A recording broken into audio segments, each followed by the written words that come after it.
And just like that, the first of the 3 DLCs coming for the Wetlands have been shown. And not by that leak that I was like, wait, what? Oh no, have I missed the date?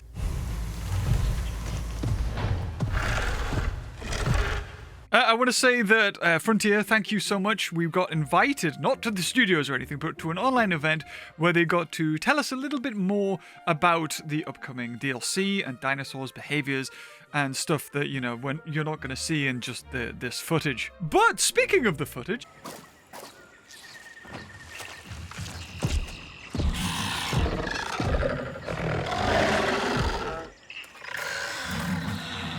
You can see here, you got a lovely little juvie animation there, where it tries to lean back on the parent's foot and then the parent moves away, and you can see on this, I think this is a male, it has lovely colorings on the throat and the head crest, as well as its back patterning as well. It's something that we've seen in Jurassic World Evolution 3 that's very different to Evolution 2. You got these very striking differences in colors, and really it was only a couple of dinosaurs that had that in Evolution 2. I know that Acrocanthosaurus was definitely one of them.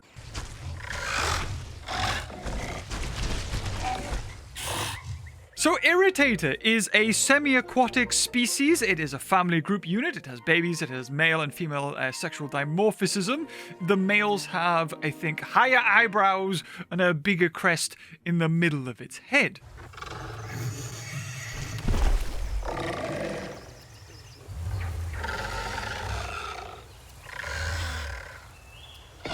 If you look very carefully, it also has webbed feet, which I don't think any of the other semi-aquatic creatures have. So really, this is, I think, Frontier's way of giving us the Spinosaurus, or, you know, the more accurate Spinosaurus in franchise through a different species, because Irritator has only really existed in Jurassic World the game and Jurassic World Alive. I don't think there's been any other Jurassic game it has existed, and even there it was more like a Spinosaur, as in a JP3 Spinosaur, than a scientifically accurate one. So it's really nice to see that we have a Spinosaurid that looks more typical of the scientific modern discoveries that we've had in our modern age, as well as we get to see some lovely shots of its subsurface scattering on its tail, and that's when a piece of material is almost like see-through, and you can see the lights, you know, scattering through it, and really gives this realistic look to it. I also have some notes about, you know,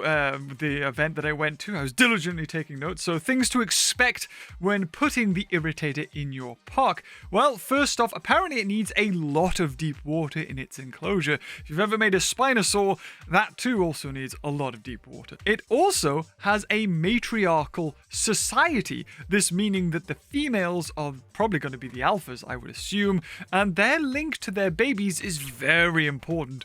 Basically, if the baby is unhappy, the females in particular also get unhappy. So, and I think this also links to Frontier knowing the Irritator's name. The whole reason Irritator got its name was because the paleontologist that found the fossils were in such bad shape that he was irritated by, you know, the manner in which he was discovering them, and therefore named the dinosaur Irritator. So it's almost like they're paying homage to that by making it an irritation to look after, basically. The mothers need to be kept happy, and I don't think you really want to be splitting them at all from their parents. And in this footage, this is the first time that we get to have a look at what scenery is coming to the DLC.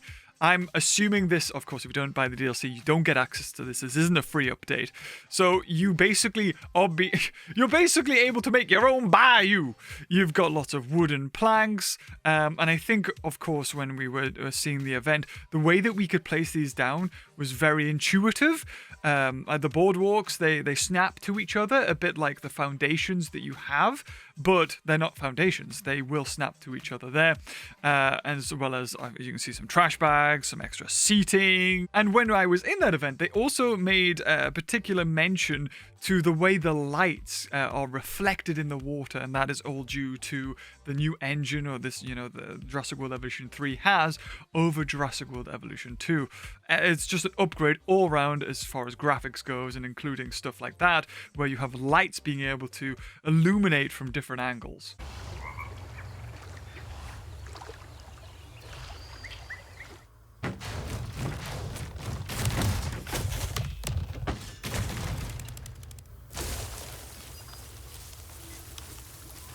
So, this is the first of 3 dinosaurs that we're going to be showcasing, and if you want to stay up to date, of course, subscribe to the channel, like all that stuff, and I'll cover them as soon as I'm able to cover them.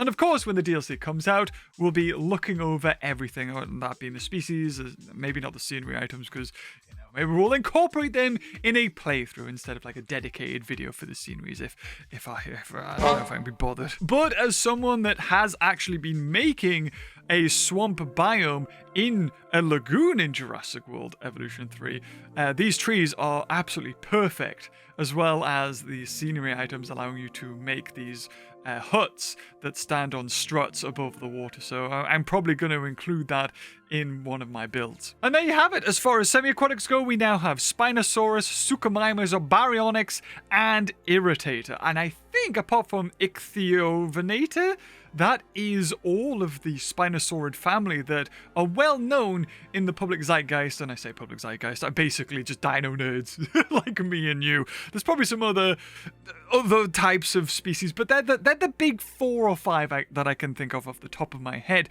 So if you've enjoyed this video, thank you again for watching. I'll not keep you too long because we've got to cover the next species that's just around the corner. And until next time, if you enjoyed the video, leave a like, and I'll see you guys later.